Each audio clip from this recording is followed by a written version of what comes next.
Hello friends, இந்த வீடியோவில் என்ன பார்க்க போகிறோம்னா, ஐயனார் துணை அப்படிங்கிற சீரியலில் என்ன போட போகிறாங்க பார்க்க போகிறோம். ஐயனார் துணை அப்படிங்கிற சீரியலில் என்ன போடுறாங்க அப்படின்னா, இப்போ வானதி ஏற்கனவே சொல்லியிருக்காங்க பாண்டியத்தில், நீ பொன்பாக்கு வீட்டுக்கு வா அப்படின்னு சொல்லிட்டு, அப்போ வீட்லேயும் சொல்லிடுறாங்க. ரொம்ப நேரம் ஆச்சு, யாருமே காணும், இவ்வளோ நேரம் ஆச்சுமா, இன்னும் அவனை காணுமே, கண்டிப்பாக வந்துடுவார். அதே சமயம் அங்கே பாண்டியனை காட்டுறாங்க. பாண்டியன் யோசிச்சுக்கிட்டு இருக்காரு. இப்போவே இவ வானதி இவ்வளோ அதிகாரம் பண்ணுறாளே, இவ வீட்டிலே பொண்ணு பார்க்கணுமா, இவளை கல்யாணம் பண்ணணுமா வேண்டாமான்னு யோசிக்க ஆரம்பித்தார். வந்துருவாருன்னு வெயிட் பண்ணிகிட்டு இருக்காங்க. இப்போ வருவாரா மாட்டாரா அப்படிங்கிறத நம்ம பொறுத்து பார்க்கலாம். இதுக்கடுத்து சின்ன மருமகள் தொல்லை என்ன போட போகிறாங்கன்னா, இப்போ பார்த்திங்கன்னா எல்லாருக்குமே அந்த கனவு வந்தது. சின்ன மருமகளை பார்த்தீங்கன்னா வீட்டை விட்டு வெளில விட்டோமா, இதுக்கு என்ன பண்ணணும்னு கேட்குறாங்க. இதுக்கு முருகருக்கு பார்த்தீங்கன்னா வேண்டிக்கிட்டு எல்லோரும் காவடி எடுத்துகிட்டு போங்க, சூரிய வரத்துக்கு முன்னாடியே நீங்கள் எல்லோரும் பார்க்கணும்னு சொல்கிறாங்க. எல்லோரும் நடந்து போய்கிட்டு இருக்காங்க. ஆனால் பாதி தூரம் உடனே பாட்டி மயங்கி விழுந்துடுறாங்க. சூரியவரம் வரத்துக்குள்ளேயே அவங்க போய் சேரணும். இப்போ முடியுமா முடியாதா அப்படிங்கிறத பொறுத்து பார்க்கலாம். இப்போ பார்த்தா 2 சீரியல் பார்த்துருக்கோம்.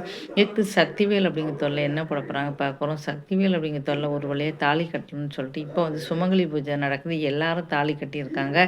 அப்போ தான் பார்த்தீங்கன்னா அவருக்கு சக்தியோட அண்ணன் நினைக்கிறாரு, எப்படியா நீ போய் தாலி கட்டியிருப்போ, நீ போய் குங்குமம் வச்சுரு சொல்லிட்டு அவருடைய ஃப்ரெண்டை அனுப்புகிறாரு. அதே சமயம் வேலனும் வந்துடுறாரு.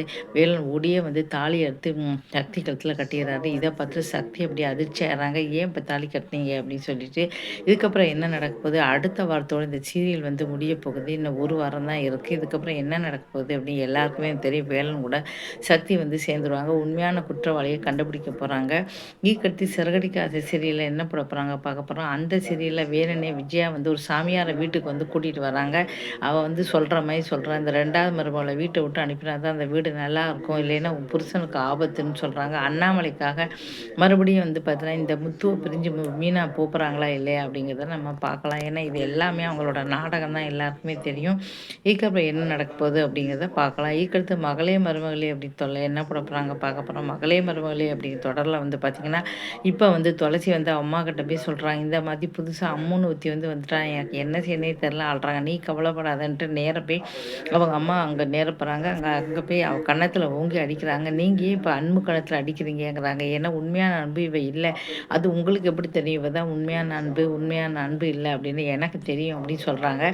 இதே சமயம் பார்த்திங்கன்னா இப்போ இதுக்கப்புறம் உண்மையை சொல்லுவாங்களா மாட்டாங்களா அப்படிங்க. இந்த சீரியலும் சீக்கிரமாகவே முடிய போகுது. அடுத்த வாரத்தோட இந்த சீரியல் கூட முடியலாம். இப்போ சக்திவேல், இப்போ மகளே மருமகளே எல்லா சீரியல் முடிய போகுது. அப்போ புது புது சீரியலாக வரப்போகுது. ஏன்னா டிஆர்பி ரேட்டில் ரொம்ப கம்மியானதால் இந்த முடிவு எடுத்திருக்காங்க. இதுக்கடுத்து தென்றலில் தென்றலே அந்த இதில் பார்த்தா தென்றலை மெல்ல பேசு அப்படிங்கிற இதில் என்ன போட போகிறாங்க பார்க்க போகிறோம். அதில் பார்த்தீங்கன்னா பரமன் இப்போ என்ன பண்ணுறாரு அப்படின்னா, இப்போ காதலுக்கு சொல்ல முடியலை அப்படின்னு சொல்லி அழுதுகிட்டு இருக்காங்க. இப்போ பார்த்தீங்கன்னா இளமதி பார்த்தீங்கன்னா இப்போ சொல்லிடலாம், கவலைப்படாத, வேணுனே இன்ஸ்பெக்டருக்கு விஷயம் தெரிஞ்சு போச்சு, வேணுனே அவளை வீட்டுக்குள்ளே பூந்து பாடாப்படுத்த வந்துடுறாரு. இதை பார்த்துட்டு பரமன் காப்பாற்றுறாரு. பரமன் காதலிக்கிறேன்னு சொல்லிடுறாங்க உடனே. ஆனால் என்னால் ஏற்றுக்க முடியாது, இப்போ எங்கள் 2 நிச்சயம் நடக்க போகுதுன்னு சொல்கிறாங்க. பிரியா கொஞ்சம் வருத்தத்தோடு இருக்காங்க. பிரியா நிச்சயத்தின் போது ஓடி போய் ஒரு மோதிரத்தை எடுத்து அவள் கையில் போட்டு காதலில் ஏற்றுக்கிறாங்க. இதுக்கப்புறம் என்ன நடக்க போகுது அப்படிங்கிறத பார்க்க போகிறோம். இப்போ இந்த சீரியல்லாம் பார்த்தீங்கன்னா நல்லபடியாகவே போய்கிட்டு இருக்குன்னு சொல்லலாம். இதுக்கடுத்து சுடர் பார்த்தீங்கன்னா என்ன நடக்குதுன்னா, அடுத்த வாரம் சுடர் ஸ்கூலுக்கு போகிறாங்க. முதல்ல ஸ்கூலுக்கு போகிறாங்க. நல்லா படிப்பேன் மாமா, சூப்பராக படிப்பேன், நீ போயிட்டு வா அப்படிங்கிறாங்க. சந்தோஷத்தோடு போகிறாங்க. இதுக்கப்புறம் என்ன நடக்க போகுது அப்படிங்கிறத பார்க்கலாம். இப்போ இதுக்கப்புறம் பார்த்தீங்கன்னா, உங்கள் தனம் அப்படிங்கிற சீரியல்ல இப்போ பார்த்தீங்கன்னா, பாம்புன்னு கிச்சனில் இருக்க ராதிகா கத்துறாங்க. ஓடி போய் அந்த பாம்பை பிடிக்க போகிறா. அப்போ ராதிகாவை கட்டி பிடிச்சிடா. இதை பார்த்துட்டு தனம் கோச்சிக்கிட்டு போயிடுறாங்க. உடனே ராதிகாவை நீங்கள் இப்போவும் மனசில் நினச்சிக்கிட்டு இருக்கீங்களா? உடனே இப்போ நான் என்ன செய்கிறேன் பார்த்து ஐயோ பாம்புங்கிறாங்க. உடனே தனம் ஓடி போய் கதிரை கட்டுப்பிடிச்சிட்டாங்க. பார்த்தீங்களா, நீங்கள் ஓடி போய் நான் கட்டுப்பிடிச்சிட்டீங்களே, நீங்கள் என்ன காதலிக்கிறீங்களா? அதே மாதிரி தான் ராதிகாவும் இருக்கா, நான் இனிமேல் ராதிகாட்ட தள்ளியே இருக்கேன் அப்படி சொல்கிறாரு. இதை பார்த்துட்டு தனம் சந்தோஷப்படுறாங்க. இதுக்கப்புறம் என்ன நடக்குதுங்கிறத பார்க்கலாம்.